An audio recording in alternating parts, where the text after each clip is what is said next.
നമ്മൾ കഴിഞ്ഞ 10 വർഷം നമ്മളത് മിസ് ചെയ്തു. ഞാൻ ഓർക്കുന്നു, റോഡ് കണക്ടിവിറ്റിയും റെയിൽ കണക്ടിവിറ്റിയും കൂടി കഴിഞ്ഞ 10 വർഷം കൊണ്ട് ചെയ്തു തീർക്കുമായിരുന്നുവെങ്കിൽ ഇന്ന് ഈ പോർട്ടിൻ്റെ കിട്ടുന്ന ഗുണത്തിൻ്റെ 100 ഇരട്ടിയായിരുന്നേനെ ഇപ്പോൾ ഇതിൻ്റെ കിട്ടുന്നതിൻ്റെ നേട്ടം. വൈകിപ്പോയി. But it is not too late. This is the right time to start our work. നമ്മൾ തുടങ്ങണം. ഞങ്ങൾ വന്നതിന് ശേഷം 100 ദിവസം ആയിട്ടില്ല ഞങ്ങൾ അധികാരത്തിൽ വന്നിട്ട്. ആദ്യത്തെ മാസം തന്നെ ഒരു തീരുമാനമെടുത്തു.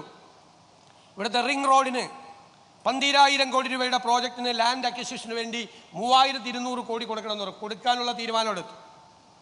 നേരത്തെ ആയിരുന്നു ആ തീരുമാനം എടുത്തിരുന്നെങ്കിൽ 1,600 കോടി മതിയായിരുന്നു. ഇപ്പം അത് 3,200 കോടിയായി. ഇനിയും വൈകിക്കാൻ പാടില്ല, അതൊക്കെ എടുത്തു.